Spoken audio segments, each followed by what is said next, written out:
अस्सलाम वालेकुम, मैं हूं आपकी मेज़बान रिमशा और आप देख रहे हैं नया पाकिस्तान। आज मैं मौजूद हूं पिम्स हस्पताल में, जहां पे कोरोना के पेशेंट एडमिट हैं और यहां पे भी जैसे बाकी मुल्कों में कोरोना फैल चुका है, यहां पे भी मुकम्मल तरह फैल चुका है।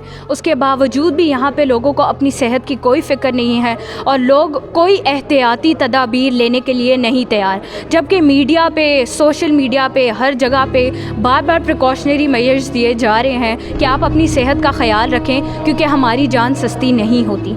आज मैं हलीमा फाउंडेशन और नया पाकिस्तान की तरफ से मास्क डिस्ट्रीब्यूट करूँगी और लोगों को अवेयर करूँगी कि लोग अपनी सेहत का ख्याल रखें।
जैसा कि आप देख सकते हैं कि आज मैं पिम्स हस्पताल में मौजूद थी और यहाँ कोरोना के बहुत सारे पेशेंट्स एडमिट हैं, फिर भी लोगों को अपनी सेहत की कोई फ़िक्र नहीं थी। और मैंने और मेरी टीम ने, हलीमा फाउंडेशन और नया पाकिस्तान ने लोगों में मास्क डिस्ट्रीब्यूट किया और उनको बताया कि अपनी सेहत का ख्याल कैसे रखें। अगर आप हमारा साथ इन फलाही कामों में देना चाहते हैं तो स्क्रीन पर दिए गए नंबर पर रब्ता करें। शुक्रिया।